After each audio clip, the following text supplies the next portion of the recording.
morning. It is Tim, Jenny, Eli at DS Tech in Escanaba, Michigan, and we're going to talk about something that we keep saying we're going to talk about. Today's the day.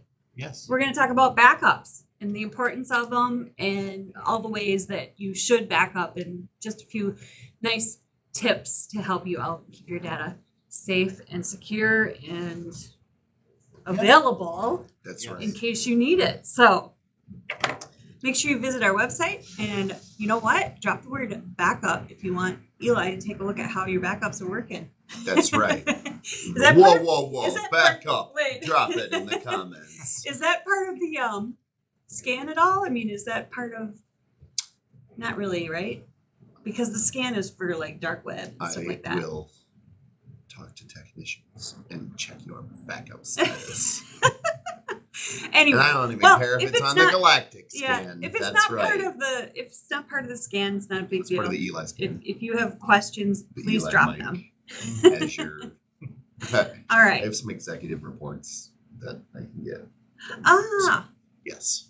okay. So there are some reports on stuff like that, like Oh, your yeah. hardware. And, yeah.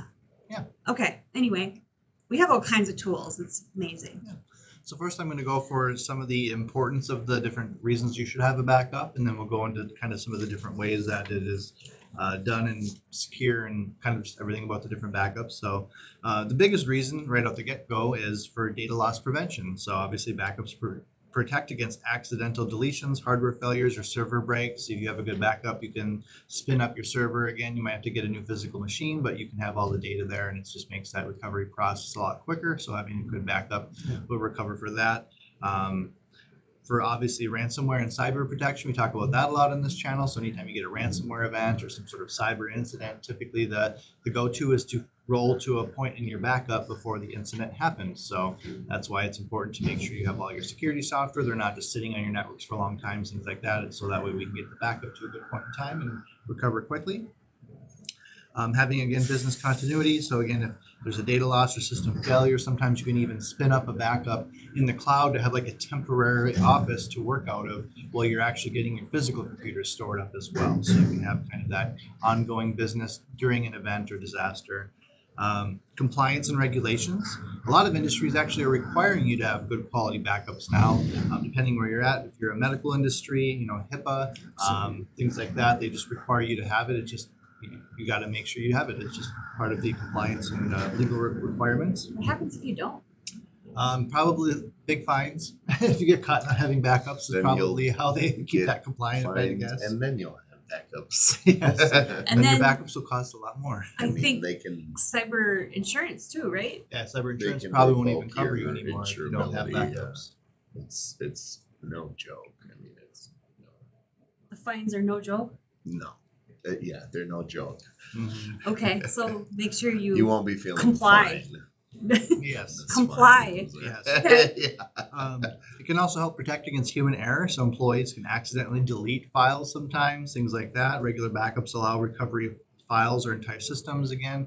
A big key I'll kind of chime in with this is you got to make sure you're saving your data in the proper spot. Yes. It's common where people will save a file and be like, whoa, how come that wasn't backed up? And it was, saved somewhere that's not being backed up, like in their downloads folder or something silly. You gotta, if you're doing a true backup, usually it's of like the public drive or a company drive where everyone's storing data, things like that. So just make sure your data is being stored in a spot that is being backed up, just not randomly stored somewhere on your computer. Like my documents, Yes. not my downloads. Yeah. If you need tips, back up to last Or not week my temp files, when right? we Yeah, talked about temporary downloads from saving online your data. things. You have financial safeguards. So again, the cost of data loss and downtime can be catastrophic. So backups reduce the potential financial losses by minimizing this. Again, it's better to have your backup. You're paying for it, then you can recover to, than to try to have to start from scratch during an event. Again, we already covered this one earlier, but reducing the downtime if you did have any sort of issue, recovering files, things like that. And the last one is kind of just the peace of mind. If you have good quality backups, you know that if anything dire were to happen, you kind of have that insurance in your back pocket where you can pull the files back or recover if you really needed to. So kind of getting into the different types of backups that people will have. Typically, they call it backup and disaster recovery, or BDR, is typically usually what you may hear when people are talking backups nowadays. They usually will have some sort of a computer or a server. They call it an appliance. Really, it's just a computer that's storing all of the data, and then from there it usually gets offloaded to the cloud as well. So you'll actually have like a copy of all the data locally on a computer that you can pull to quickly if you need it, or a cloud if like the building burns down, a whole disaster strikes, you still have a clone of it off-site somewhere that you can then pull from as well. So usually with those backups, the data is going to be usually encrypted as well to meet the compliance requirements. Typically, it's going to have multi-factor authentication, so people can only obviously access your backup securely, things like that you typically use in your normal systems. If you do backups through us, we do regular backup testing, where we'll actually take your backup, turn it on, try to get to the point where we can log into the computer and be like, yep, it works, and then shut it down and go with that through all the systems. Because a lot of these systems may have a little green check mark that says, yep, your backup's good, but to actually turn it on and trust people don't know what the it checks mean. and verify. So we do backup testing as well. You should be testing your backup as well, not just like, oh, we got this backup and you haven't actually tried to restore from it. You should be doing that regularly. Redundancy and geographic distribution. So this is more for like certain companies may have requirements where they can't store data overseas or in certain servers. So if you're a company like that has that, your backups usually will have different data centers that you can choose from where your backups actually being stored to then help with meeting your compliance requirements. So they call it immutable backups. So those are backups that cannot be changed, altered, or deleted. Immutable.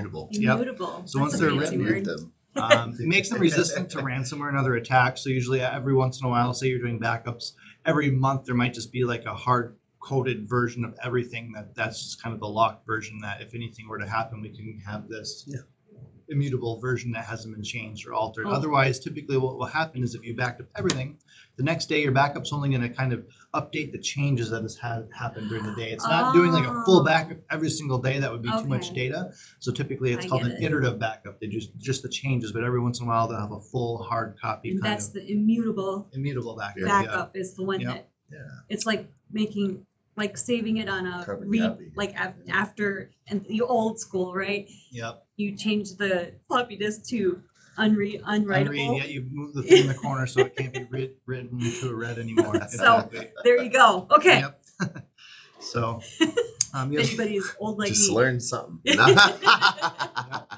even the SD cards that go They into your do. digital cameras have usually a little plastic tab on the side. As I've well. accidentally slid it, and then I'm like, Oh, why no. can't I take pictures? Oh, Yep. yeah, because it's set to unwritable. Immutable It's immutable. I like that word. So, Anyway, sorry. that's Keep okay. going. Granular recovery options. So again, usually using these BDR solutions, you can recover either specific files again. If Becky over in accounting or someone just accidentally deleted the spreadsheet that everyone's been working on, we can typically go in and just pluck that one file very easily if needed, or do an entire recovery. It just depends how you need to do it.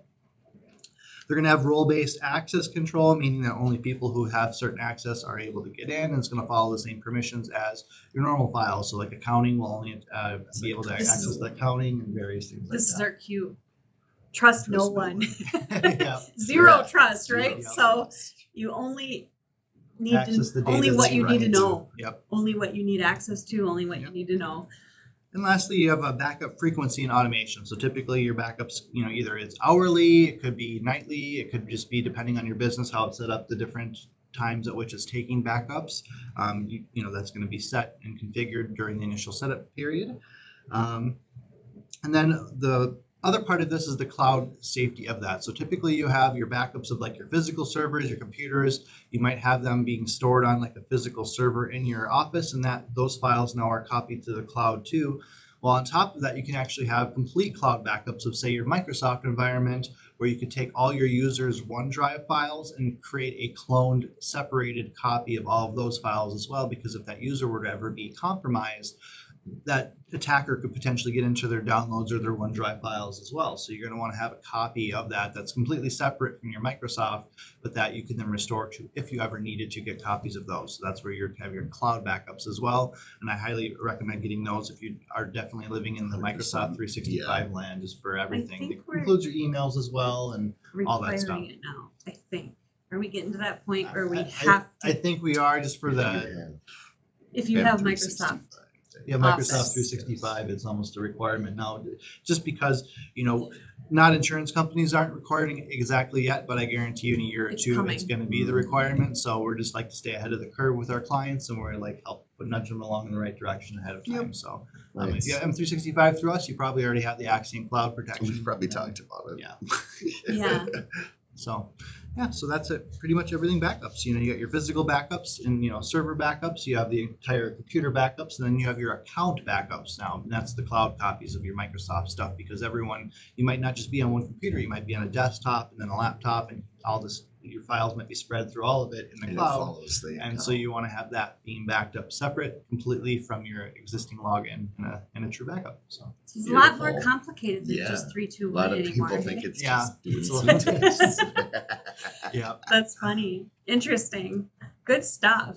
So make Yeah. sure you have your stuff backed up. Yeah. Trust no one, right? Back up. If you have questions Check to about your see backup, who has access. Yes, but if you have questions, drop them. And you know what? By all means, go to our Yeah. website, fill in our form, and ask us to help you out. Yes. And we'll We'd have be our happy to do we'll have so. the conversation, and we'll see if we can help you. So that's what I have. Sign up for our newsletter also while you're over there, because I send out every week stories and news and stuff about cybersecurity and backups and Oh, whatever. AI. Last Yeah. one was all about AI. So anyway, Mhm.